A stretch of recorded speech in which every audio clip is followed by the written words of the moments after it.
Pada kesempatan kali ini, saya akan menjelaskan mengenai estimasi persediaan. Teknik estimasi persediaan digunakan untuk menentukan nilai persediaan ketika catatan persediaan perpetual tidak diselenggarakan dan penghitungan fisik atas persediaan dirasakan tidak praktis atau tidak memungkinkan untuk dilakukan.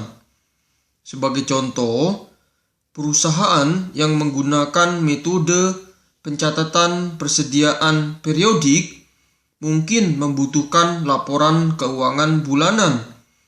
Akan tetapi, penghitungan fisik persediaan yang harus dilakukan setiap bulannya tentu saja akan menjadi sangat tidak praktis. Belum lagi ketika terjadi bencana atau musibah seperti kebakaran yang merusak dan memusnahkan persediaan, di mana dalam hal ini besarnya kerugian haruslah ditentukan. Dalam kasus terjadinya musibah kebakaran ini, penghitungan fisik atas persediaan tidak mungkin lagi dapat dilakukan. Dan bahkan jika pencatatan persediaan perpetual diselenggarakan, maka catatan persediaan tersebut mungkin juga telah ikut terbakar. Di sisi lain, ketika catatan persediaan perpetual diselenggarakan, teknik estimasi persediaan juga dapat digunakan sebagai alat pengecekan yang independen mengenai keabsahan nilai persediaan yang telah dihasilkan oleh sistem akuntansi perpetual tersebut. Dalam akuntansi, besarnya nilai persediaan dapat diestimasi dengan menggunakan metode laba kotor atau bisa juga dengan menggunakan metode harga ecer atau harga jual. Teknik estimasi persediaan yang paling mudah adalah dengan menggunakan metode laba kotor. Nah, sekarang kita akan bahas satu persatu mengenai mengestimasi nilai persediaan dengan menggunakan metode laba kotor. Metode laba kotor menggunakan estimasi laba kotor untuk mengestimasi besarnya persediaan pada akhir periode. Metode laba kotor ini didasarkan pada observasi bahwa hubungan antara penjualan bersih dengan harga pokok penjualan biasanya relatif cukup stabil dari satu periode ke periode berikutnya.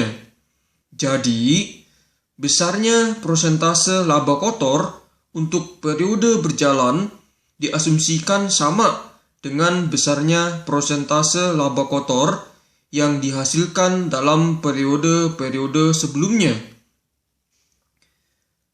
Persentase laba kotor periode sebelumnya ini merupakan hasil bagi antara besarnya laba kotor, yaitu penjualan bersih dikurangi dengan harga pokok penjualan. Jadi seulangin, persentase laba kotor periode sebelumnya ini merupakan hasil bagi antara besarnya laba kotor dengan besarnya penjualan bersih. Persentase laba kotor yang diperoleh dari periode-periode sebelumnya ini lalu akan dikalikan dengan penjualan bersih aktual periode berjalan untuk mengestimasi besarnya harga pokok penjualan. Lalu, besarnya estimasi harga pokok penjualan ini akan dikurangkan dari harga pokok barang yang tersedia untuk dijual untuk menentukan besarnya estimasi persediaan akhir.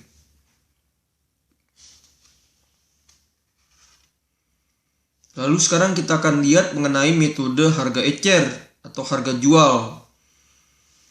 Metode harga jual banyak digunakan oleh perusahaan pengecer untuk menghitung nilai persediaan akhir menurut estimasi harga pokok atau harga perolehan.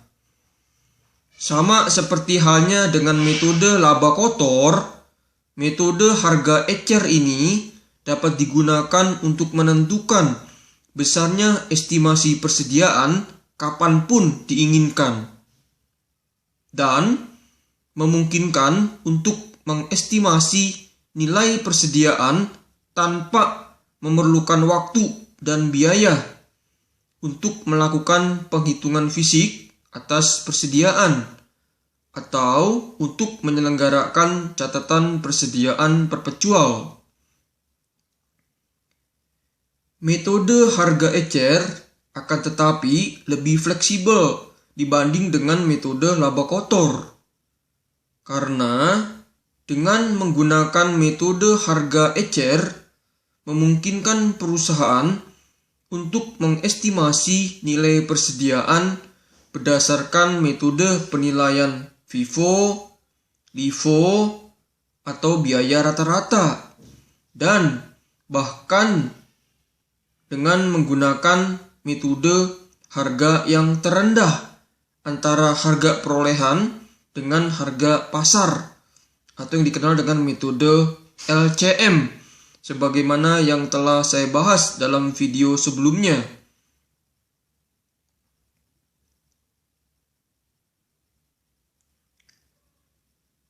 Ketika teknik estimasi dengan metode harga ecer digunakan, catatan atas barang yang dibeli haruslah diselenggarakan dalam 2 jumlah, yaitu yang pertama adalah sebesar harga perolehan, kemudian yang kedua adalah sebesar harga ecer atau harga jual.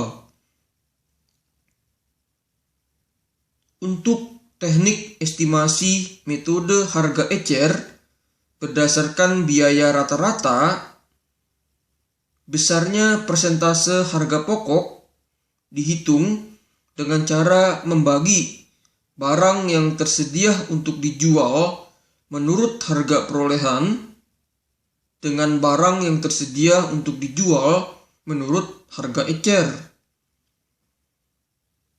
Untuk menghitung besarnya nilai persediaan akhir menurut estimasi harga pokok atau harga perolehan, persentase harga pokok tersebut akan dikalikan dengan nilai persediaan akhir menurut harga ecer.